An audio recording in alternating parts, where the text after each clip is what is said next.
नमस्कार दोस्तों। आज हम साधनात्मक और भावनात्मक जो रहस्यवाद है उसमें क्या अंतर है इस बारे में अध्ययन करेंगे।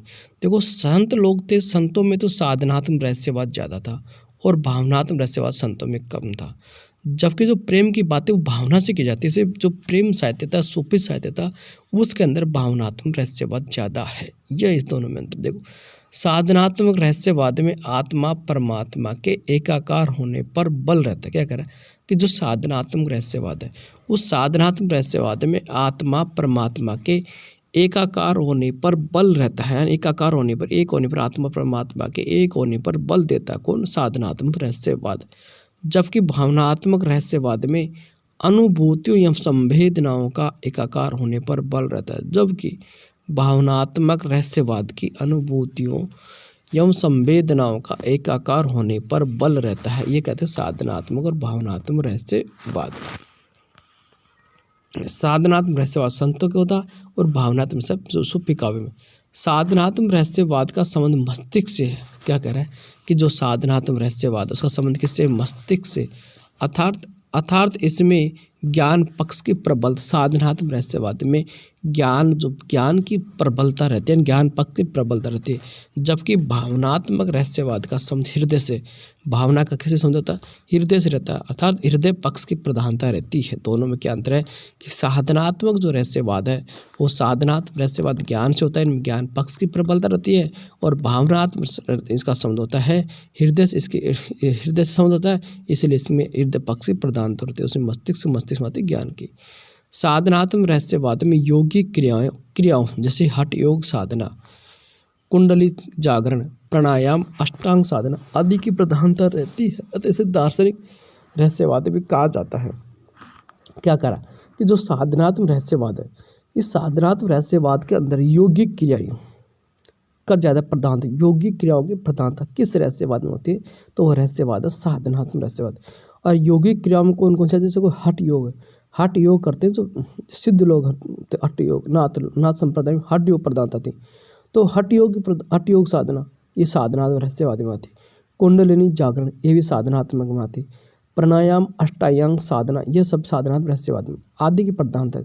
अतः से साधनात्मक रहस्यवाद दूसरा नाम क्या दिया? दार्शनिक रहस्यवाद भी कहा जाता है। दार्शनिक बातें ज्ञान की बातें होती है, इसमें दार्शनिक बातें होती है। जबकि भावनात्मक रहस्यवाद में ईश्वर को प्रेमी या प्रेमिका मानकर वेदना, मिलन, विरह, आकांक्षा के सुंदर अभिव्यक्ति की जाती है। जबकि भावनात्मक यानी ये भावना क्या हृदय से निकलती है।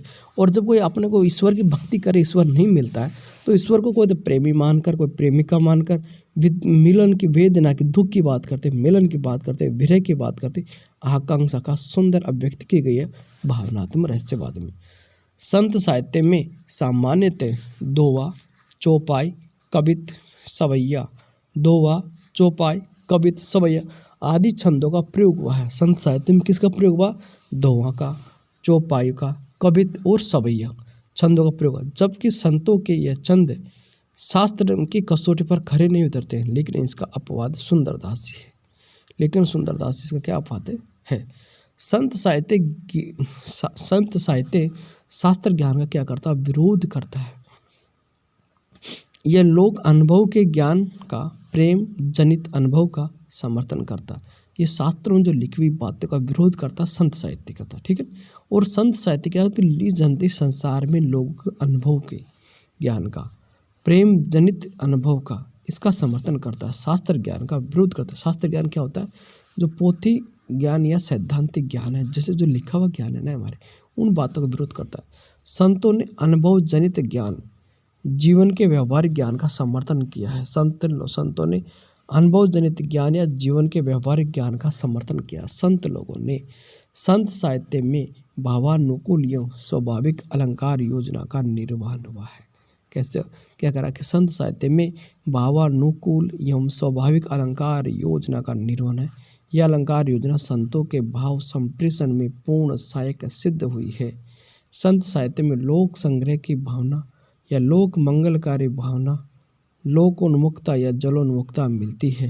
यह संत साहित्य में मानव कल्याण की भावना से प्रेरित है। संत साहित्य में लोक संग्रह की भावना, लोक मंगलकारी भावना, लोकोन्मुखता व जलोन्मुखता मिलती है। यह संत साहित्य में मानव कल्याण की भावना से प्रेरित है। पूरा का पूरा संत साहित्य प्रवृत्ति मूलक है। क्या कह रहा है कि पूरा का पूरा जो संत साहित्य है कैसा है? प्रवृत्ति मूलक है। पूरा का पूरा संत साहित्य प्रवृत्ति मूलक है। कबीरदास के भावनात्मक रहस्यवाद में दाम्पत्य प्रतीकों का प्रयोग हुआ है।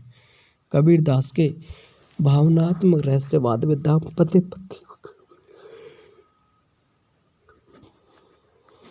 कबीरदास के भावनात्मक रहस्यवाद में दाम्पत्य प्रतीकों का प्रयोग हुआ है। कुछ आलोचक कबीरदास के एक रचना मानते हैं मोहम्मद बोध। क्या कह रहा है?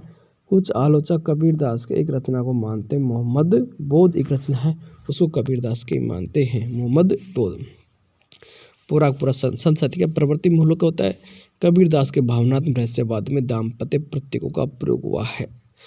कुछ आलोचक होते हैं जो मोहम्मद बोध एक रचना है, वो रचना किसकी मानते हैं? कबीरदास की रचना मानी जाती है मोहम्मद बोध। थैंक यू दोस्तों, जानकारी अच्छी लगे तो हमारे चैनल को सब्सक्राइब कीजिए।